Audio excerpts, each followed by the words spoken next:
আসসালামু আলাইকুম। আশা করি সবাই ভালো আছেন। এখন ভোর 6টা, দোকানের লাইটগুলো এখনও জ্বলছে,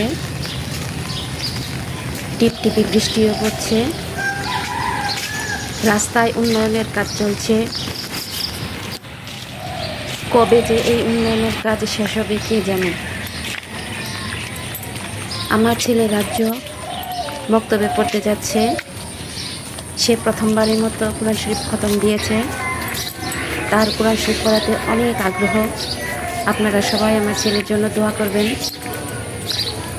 সে যেন ভালো মানুষ হয়ে পৃথিবীতে বেঁচে থাকতে পারে। সকালের এই ভেজা ভেজা আবহাওয়াটা কিন্তু মন্দ লাগছে না। আর মসজিদের এই এরিয়াতে ঢুকলে আমার অন্যরকম একটা প্রশান্তি কাজ করে।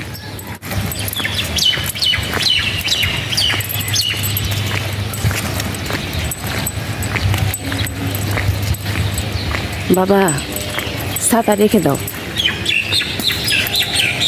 ছাতা তোমার কাছে রেখে দাও। হঠাৎ যদি বৃষ্টি বেশি বেশি পড়ে তো এটা তুমি বাসায় চলে যেতে পারবা।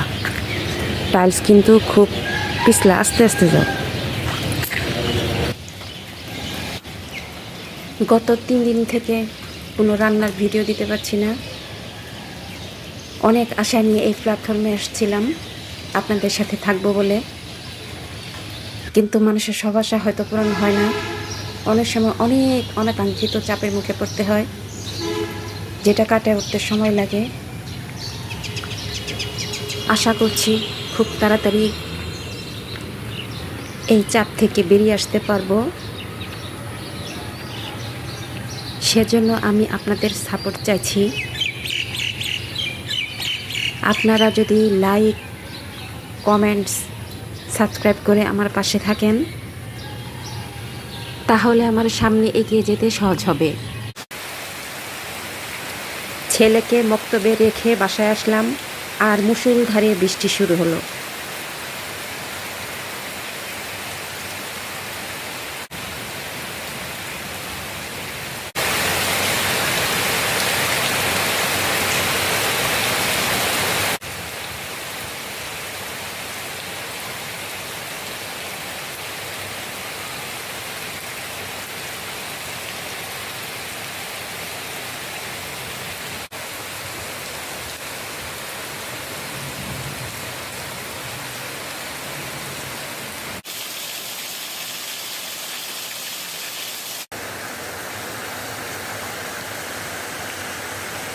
এখন ছেলের জন্য নাস্তা বানাতে হবে।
আপনারা যদি জানতে চান এই ফুলকো ফুলকো লুচিগুলো আমি কিভাবে করলাম, কিভাবে বানালাম, তাহলে আমি অবশ্যই আপনাদেরকে জানিয়ে দেব।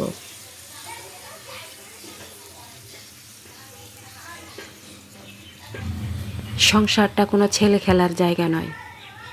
এখানে অনেক দায়িত্ব নিয়ে একটা মহিলাকে থাকতে হয়। সংসারে থাকে দুঃখ, কষ্ট, মায়া, মমতা, ভালোবাসা, সব কিছু নিয়েই সংসার।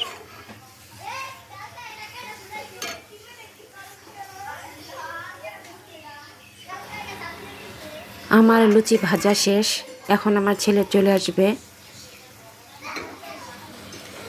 বৃষ্টিও থেমে গিয়েছে। আমার ভিডিওটি যদি আপনাদের ভালো লেগে থাকে তাহলে লাইক দিয়ে সাবস্ক্রাইব করে পাশে থাকবেন।